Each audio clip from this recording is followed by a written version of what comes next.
Hey y'all, I'm Maggie, and you're watching another episode of Suncrest On Demand. Before we go any further, I'm sure someone is watching their first Suncrest On Demand video. I'm super excited that you're here. Help me help you.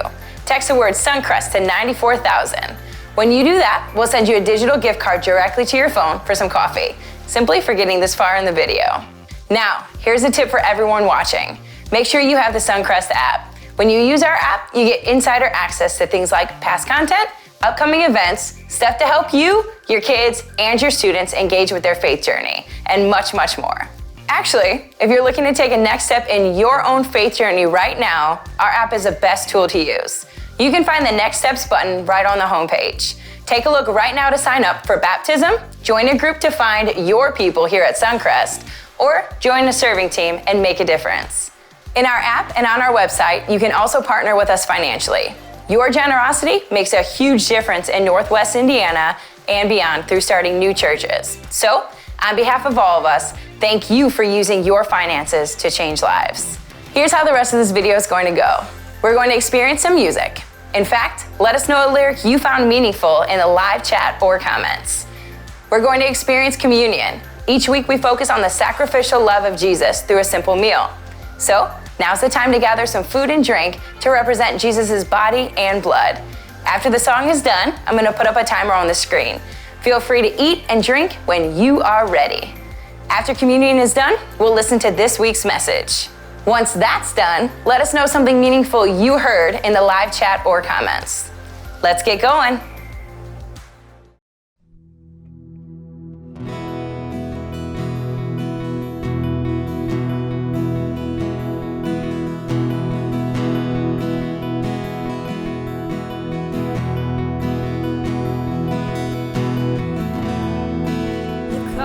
Is my beginning.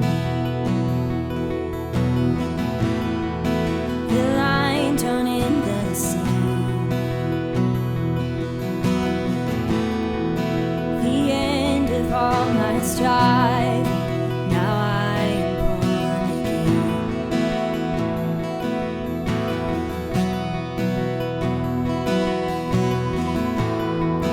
There Jesus was forsaken, so I will never be. His grace is my salvation, the gift of God, the work of Calvary. It is done, it is finished, Christ has won.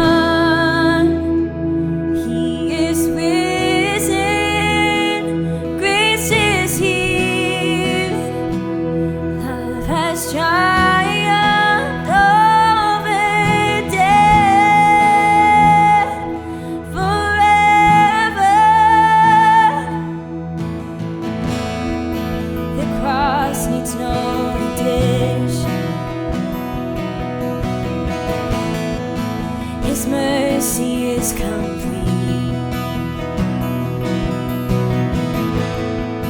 His love is not in question.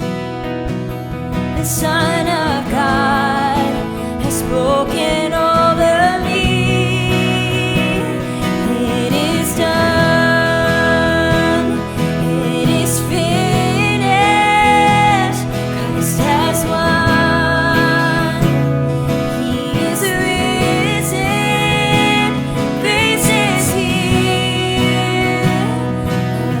Triumphed over death.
If the next 4 weeks of this series is anything like the first 2 weeks of this series, what it means is that we will see a move of God at Suncrest in a way that is unique in our whole history.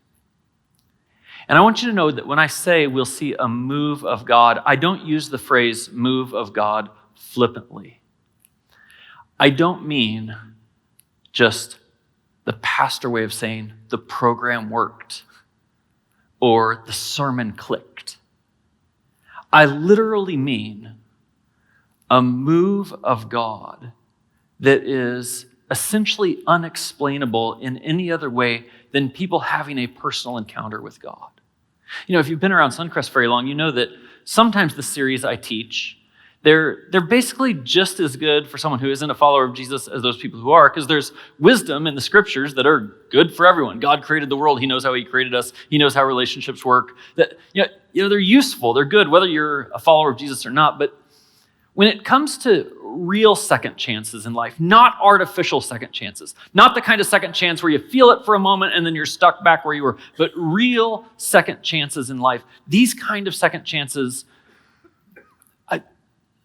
it's the only way I know how to say it. They only come with an actual encounter with God. And on the first week, we talked about how we've all screwed up.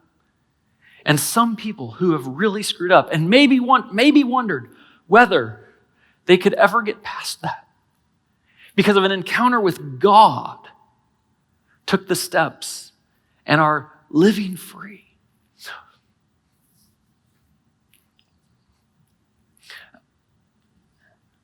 And so, as has been said already in this service, I'm inviting you to be open to the idea that God wants to encounter you here, and it's his presence in your life that will bring about the transformation that maybe you didn't even know you were going to encounter today.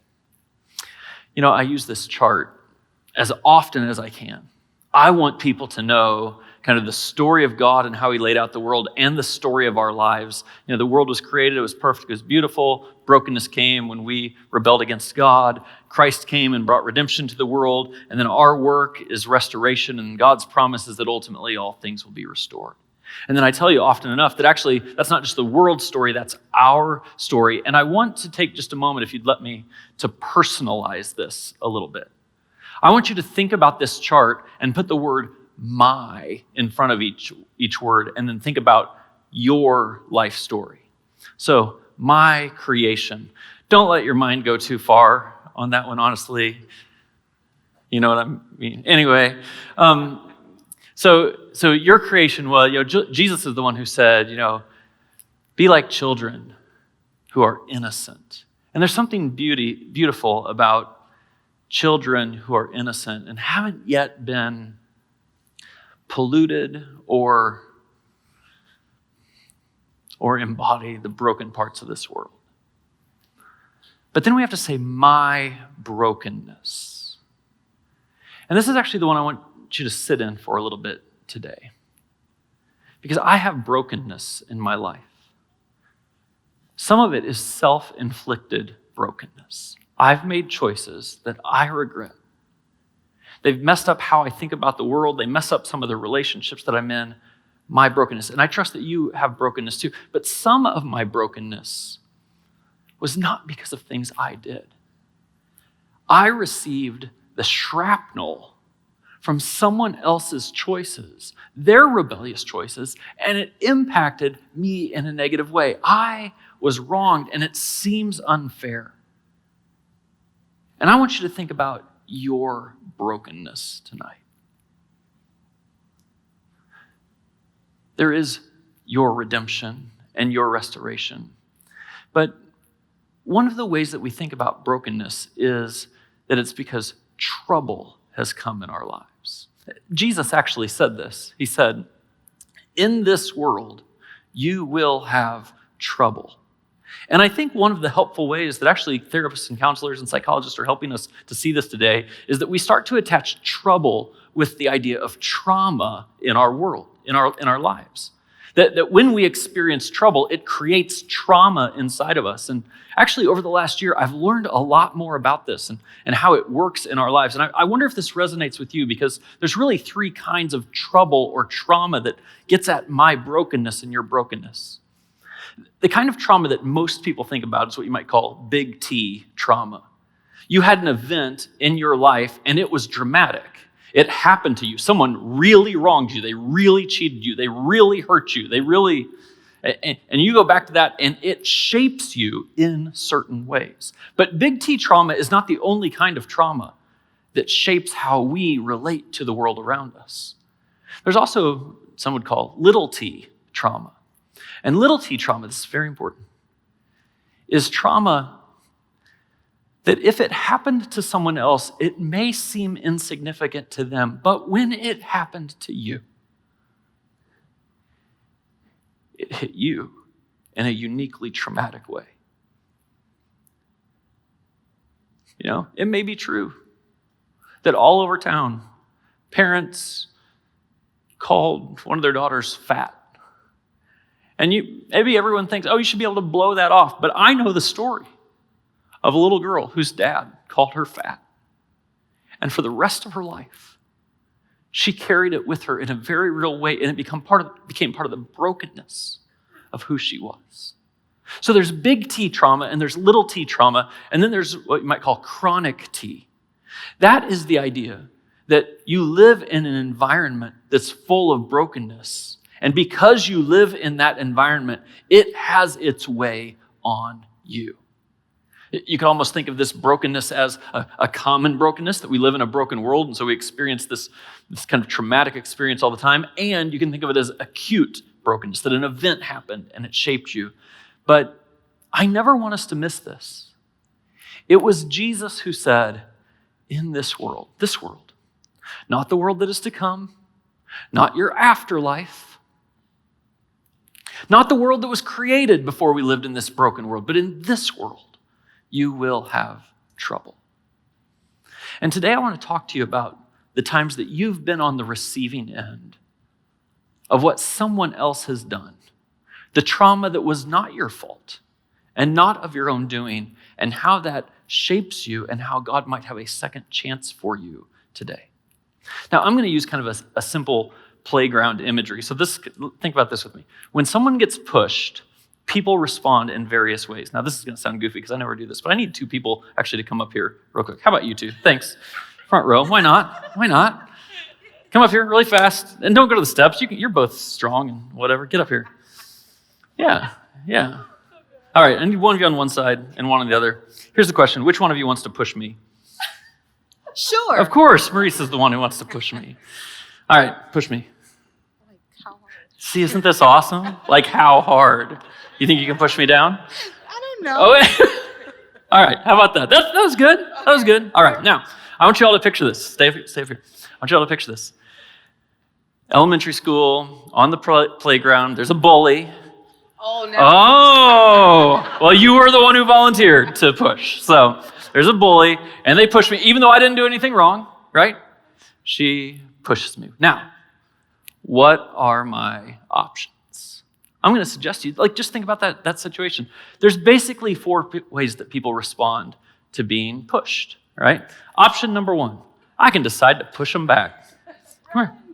Uh-oh. All right? I'm more gentle than she is. And why not, right? She did it to me, I should be able to do it back to her. Retaliation is a very human instinct. Maybe not a healthy one, but a human one, all right? Sometimes, though, the person who pushes you, you're actually a little bit afraid of them. You're like, I'm not going to push her back. Option number two is I decide to push someone else. She pushed me. I'm kind of scared of her, but I go push her. Now, let's just think about this. This is how it works on playgrounds, right? Someone does me wrong. I don't like it. I feel angry. And for whatever reason, I take it out on someone else. And I mean, you're going to see the metaphor here pretty quickly, right? Someone says hurtful things to you. And what do we know? We know that hurt people. And it's actually not always back at the person who hurt them. All right, you two, give them a round of applause. There's actually two other options, though. Option number 3 is decide to push it down. To say, well, she pushed me, and I'm not going to push, but I'm going to put it inside myself. And I'm going to think, well, I must be the kind of person who gets pushed around. You might even think, you know what, maybe I actually did something to deserve it. And you start to see yourself in a way that isn't accurate, but you push it down inside yourself and you carry it with you and it shapes you. And of course, the fourth option is to decide the pushing stops here. Yes, someone pushed me, but I am not going to push back. I'm not going to push someone else, and I am not going to push it down inside myself. With that in mind, I want you to think both about the times that you've been wronged and what you did with it, and walk with me through an absolutely fascinating story from the Old Testament. Now, I'm going to tell you Joseph's story from the Old Testament. This is not Joseph and Mary, earthly parents of Jesus. This is Joseph way early in the Old Testament. And I'm going to tell you his lifetime story in about 10 minutes here. And I'm going to just have to skip like absolutely on the highlights. But I think what you'll see is the patterns of injustice that absolutely play themselves out in a personal way in people's lives. So, Joseph, a young man of 17, was tending to the flocks with his brothers. A little context here. I don't know if you know this, but about 2,000 years is recorded from Genesis 1 until Genesis 11. In Genesis 12, we start the next 2,000 years. Abraham is there. He's called by God. This is who the Old Covenant is made with. The rest of the Old Testament contains this Old Covenant. Abraham has a son named Isaac. Isaac has a son named Jacob. And Jacob has 12 sons. These 12 sons become the leaders of the 12 tribes of Israel, and the whole rest of the Old Covenant is about these 12 tribes. Joseph is the next to youngest son, and maybe you know about him because they write musicals about him. You know, he's got like a technicolor dream coat. But he was his father's favorite while he was out in the fields. It says, when his brothers saw that their father loved him more than any of them, they hated him and could not speak a kind word to him. Now picture this. These brothers feel like they're on the short end of the stick. They're receiving the injustice. Dad has a favorite. The boss has a favorite, and it's not you. Don't you feel like you're on the short end of the stick? And when they ended up on the short end of the stick, when they got pushed, what did they decide to do? They decided to push back. And Joseph was actually on the receiving end of their pushing back. Now, let me tell you what happens in the shortest version. They decide that they're going to kill Joseph. And then one of them speaks up and like, no, we shouldn't kill him. They're having a little conversation while he's down in a pit. And the conversation basically goes, well, should we sell him or should we kill him? Should we sell him or should we kill him? You think your family's dysfunctional. It may not be this dysfunctional, right? Should we sell him or should we kill him? They decide to sell him. They sell him into slavery. Joseph goes literally on the auction block into slavery and is bought by someone. And one of the ways the Bible describes this is the Lord was with Joseph. Now, that doesn't make any sense to us, does it? I mean, Joseph had just been on the receiving end of getting sold into slavery by his own family. He's auctioned off so that he's a slave in someone's hand. And the Bible says, don't you see? The Lord was with Joseph. Because there's something in our instincts that think, well, if the Lord is with me, that means things are going well. There's something in our instincts that says, if I do the right thing, good things should come to me.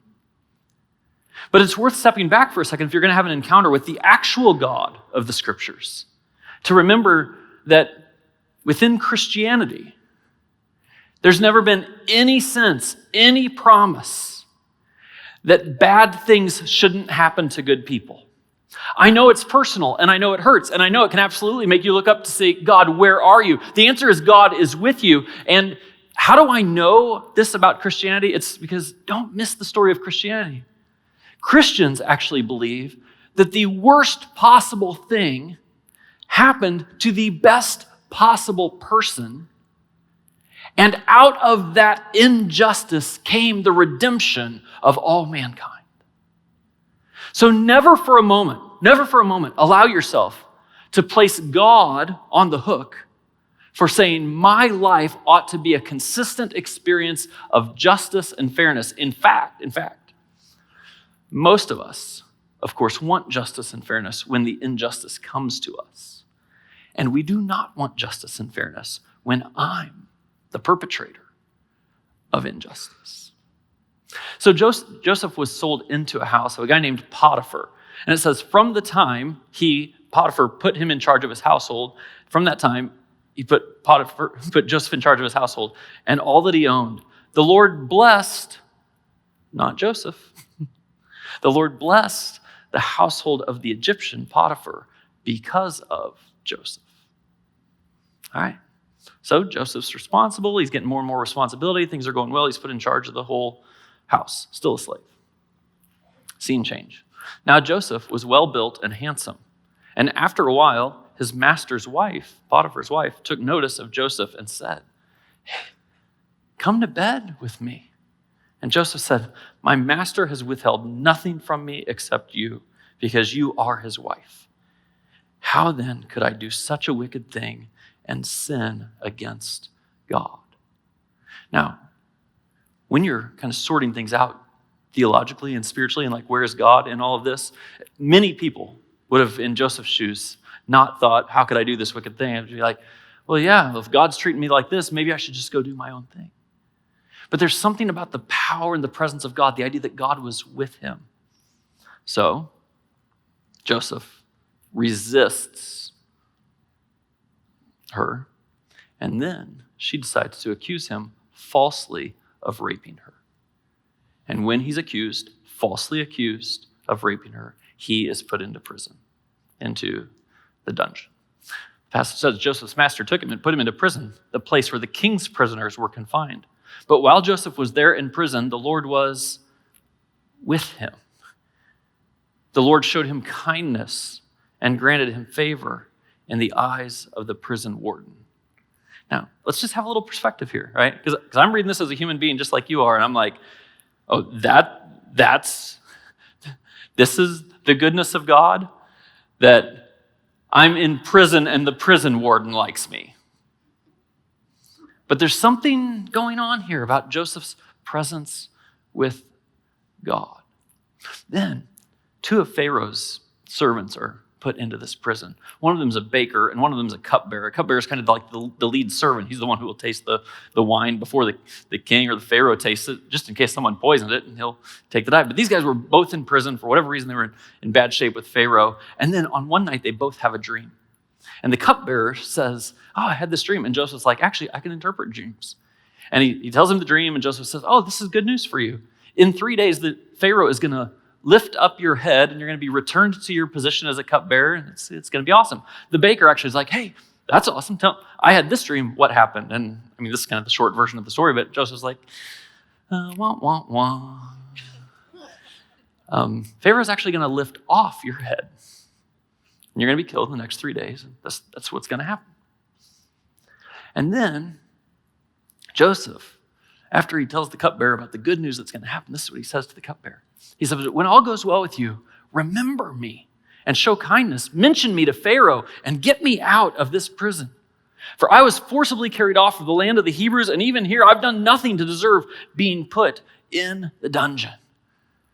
Things go exactly as Joseph describes. The cupbearer gets out. He gets in front of the Pharaoh. It's like everything that Joseph said was going to happen in the dream, it happened. And then the next line says this: "The chief cupbearer, however, did not remember Joseph. He forgot him." Now, I don't want to make light of Joseph's story. I mean, think about this. Sold by his brothers. Accused of a crime he did not commit. Sentenced for it. Sees hope for getting out. And for 2 years, the cupbearer has forgotten Joseph. Then one night, Pharaoh has a dream. And Pharaoh asks all his people to come around, like, hey, what's this dream mean? Nobody can figure it out. And the cupbearer's like, oh, yeah, Joseph. Pharaoh, remember 2 years ago?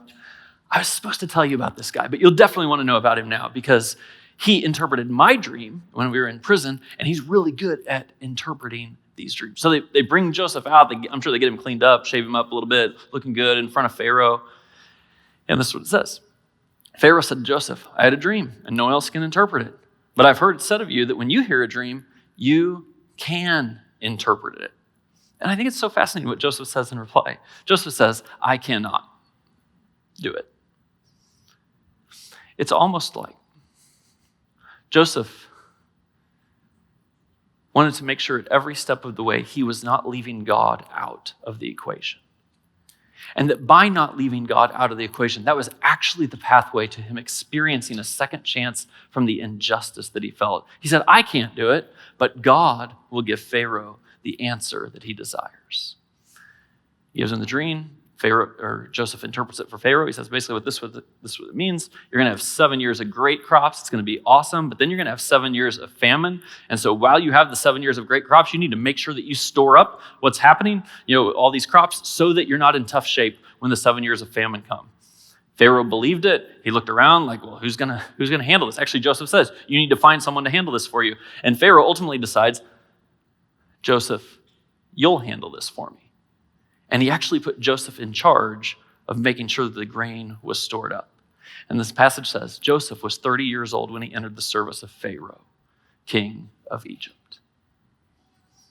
So Joseph's on the receiving end of all this injustice. Let's just make this like life for us for a second. Let me talk about when you've been pushed.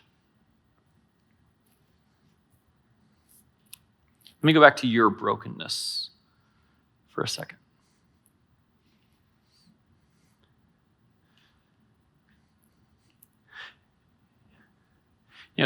The greatest difficulty and the greatest privilege of being a pastor is that you get up close to people's pain. And it makes me hyper aware that in this room right now, many of you, maybe all of you to some degree, have been on the receiving end of injustice. And maybe for your whole life, you've been processing that. Maybe it was a childhood injustice where your dad said something to you, or your dad abandoned you, or your uncle abused you. It was not fair, it was not right, but it was real. Many times in our adult relationships, we come across the brokenness of this world. And how many times have I had a conversation, a heartbreaking, heart-rending conversation with someone in our church who tells me about how their spouse cheated on them, how their spouse was hiding money, how their spouse was walking away, how after a divorce, their ex-spouse was now villainizing them to their own kids. And it's not right and it's not fair. It's not accurate, but it's real.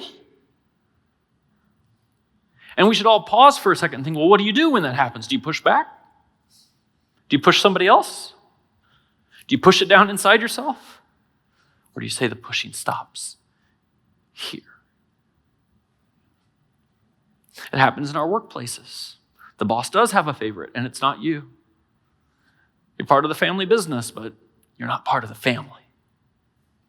You're in a partnership with someone, and you thought it was going swimmingly, and then they want out, and there's hard feelings. Sometimes, we don't have to avoid this, sometimes it happens in church. I heard somebody say once, church hurt is the worst hurt. Where something happened in a space that was supposed to be sacred. That was supposed to have integrity and character. But instead, in that very setting, you received injustice. When you've been pushed, what do you do? Well, there's two things that people do. People are either prone to be bitter or they decide to be better. And I know that can sound like a flippant phrase, but these are the two directions that it goes. And we all should say, for our own brokenness, for the people who have done us wrong, do I carry bitterness? Or do I have a view of this that God is with me through it? And though I can't see it right now, something better is ahead. Because this is bitterness, retaliation. You know what the Apostle Paul writes in Romans 12? He says, do not repay evil for evil. You know what Jesus says? He says, turn the other cheek. The scriptures actually say in Romans 12, the Lord your God says, vengeance is mine. It is not yours. We should all be very aware that the bitterness may not be pushing back to someone, but we may just passed it on. Friends, it's awful, but I see it all the time. Someone tells me about how their mom hurt them, how their dad hurt them. And then it just flips the generation. And nobody wanted it to. But hurt people do hurt people. And sometimes if you can't get back at the one who hurt you, you tend to just let it spill out somewhere else. And it creates a bitterness, a cycle. Maybe most often, you just push it down inside yourself and it becomes a part of your core identity. And it holds you back from stepping into the next healthy relationship, for chasing the next dream, for imagining that God might use you in his mission somewhere because you think this is who I am. I probably deserved it. And today, I want to give you a second chance out of that. We have a lady in our church who I've just the highest respect for. Her name is Nikki, and I knew a little bit of her story. And I said, Nikki, I think telling your story would be helpful for this weekend. So I just want you to listen to Nikki's story. Hi, I'm Nikki. I've been at Suncrest for about 4 years now, and my story does not look like I thought it should. My husband and I, we did everything right. We had good jobs, we had a great house and a great subdivision, 2 great kids, and even a great dog. We were married for 10 years, and 7 of those years were great. The last 3, though. Those 3 years tested me, particularly 2016. It was the hardest of my life, actually. I struggled. I struggled with pride, with resentment. I asked the why me, why us questions. I prayed for strength to stay, and I prayed for strength to go. I prayed for forgiveness where I failed, and for a forgiving heart where others had failed me. I remember my son asking me why his dad and I got divorced after 10 years of marriage. And it's a hard thing trying to explain things in an age-appropriate way and in a way that does not create in them hard or hurt feelings towards anyone else. But at the same time, I didn't want my kids thinking that because we got divorced, that it's just normal. It's something that just happens and it's okay. I told him that our divorce, it broke God's heart just like it did mine, and that it wasn't what God wanted, but that he allows people to make their own choices, which means that they can make choices that go against him. And just like how my son, he knows the difference between right and wrong, yet sometimes he chooses to do wrong. And sometimes people make choices that we can't control, and those choices affect us in a way that we can't control. But then I got to tell my son how God can use the bad things that happen to us and the things that break his heart to help us grow closer to him. And sometimes he even creates things that are more beautiful, where his grace and his love and his redemption, they shine through in a way that it couldn't have if things had never changed. And now every year since we got divorced, when it's my ex-husband's birthday, I make him his favorite birthday cake. Why? Well, because my kids ask me to.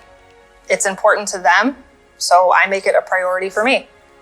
I never want them to look back and think that I stood in the way of their relationship with him. In fact, I want them to remember that I supported it. I made the cake. I bought the present. I helped them celebrate him because he's their dad and they love him. The ripples of being wronged by someone, it spreads further and touches others in ways that we could have never imagined at the time. We often think in the moment that it's our decision and it just affects us alone. It doesn't work that way though. But thankfully, we are loved by a God of grace and healing. And if we're open to it, he can use our brokenness. He can shine through our cracks, and he can make beauty from ashes.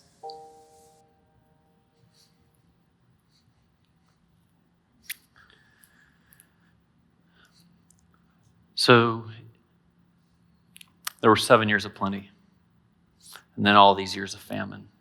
Joseph had put Egypt into a good place. They were prepared for the famine, and they had excess. Of course, the famine didn't just hit their country. It hit the countries around them. And actually what ended up happening is Joseph's dad, who is still living, said to one of his sons, "Hey, they have grain in Egypt. Why don't we go see if we can get some there?"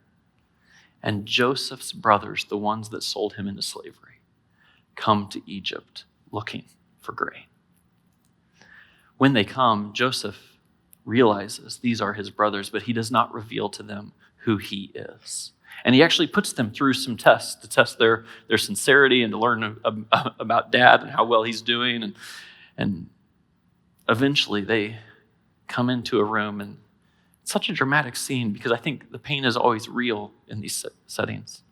It says, "Then Joseph could no longer control himself before all his attendants.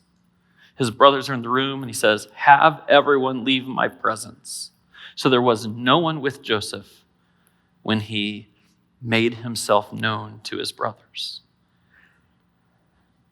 And he wept so loudly that the Egyptians heard him, and Pharaoh's household heard about it." No one should pretend that there isn't pain in this. For Joseph to see how God had arranged the world and how God was with him, and then to face his brothers eye to eye, the ones who had betrayed him and sold him. And then to imagine, could there be reconciliation here? I think this is the idea. Our second chance from pain is only gained with perspective. You can't dive down into the pain and find your second chance. You have to lift yourself out of the pain and say, "But God is with me." And it doesn't mean that the pain goes away. It means that it's transformed. You know, when I push back or I push someone else or I push it down, we should just all be reminded that if we don't let God transform our pain, it just transfers our pain to someone else. So he has this little reunion with his brothers, but it's kind of interesting. Eventually his dad passes away, and when dad passes away, the brothers actually aren't so sure that Joseph's still going to be cool with them. Like maybe he was just being nice to us because dad was still alive. So they come back into his presence, and they're kind of shaking a little bit, like, I wonder how he's going to treat us now. And this is what the scripture says. "But Joseph said to them, 'Don't be afraid. Am I in the place of God?' Now, for all the places that you've faced injustice, this is the perfect question for you and I to ask. Why might we push back? Why might we push someone else? Why might we push it down? It's actually because we think if it's going to be, it's up to me. But Joseph has this clear. He says, I'm not in the place of God. God will punish wrongdoers and evildoers who do not seek forgiveness. You can actually, and there's some rest in this according to the scriptures, you can rest with the idea that if the person who wronged you never comes clean with it, that they do face God's judgment in the end. But the question is, do I put myself in the place of God? And then he says, you intended to harm me, but God intended it for good, to accomplish what is now being done, the saving of many lives. He says, listen, if you're going to step into a second chance, if you're going to to be able to have something be transformed. It's all about getting up and seeing the world the way God sees it. I know what your intentions were. You were trying to sell me. You were trying to get rid of me. You didn't like me. But God. And I know how difficult it is when you're down in the valley and you're wallowing in the pain to somehow lift your head up high enough to say, but God has this. God heals me. God brings justice. And not only that, sometimes God brings beauty out of ashes. How could it be that something as ugly and wrong and unjust as Joseph being sold into slavery is actually what God used to feed the world? I shared with you Jesus' quote from John 16:33 in the middle of this. In this world you will have trouble. I just want to leave you with what he said around it. He says, I have told you these things so that in me you may have peace. In this world you will have trouble, but take heart. I have overcome the world. You know, over the last couple of weeks, we've seen people stepping into this relationship with Christ. We've seen people saying, I truly want the power of God and the presence of God in my life. I know that God is with me, even though my circumstances don't look fantastic. I want to experience redemption. And I'm inviting anyone tonight who knows that when you were wronged, it set you on a path to bitterness. To lay that down tonight. To place it literally at the feet of Jesus. And to hear his voice over you. I have come that you might have peace. In this world you will have trouble. But take heart. I have overcome the world. Before you turn off this video, hit the like, subscribe, and share buttons. We'll see you next week, same time, same channel. And until then, go and be the church. All right.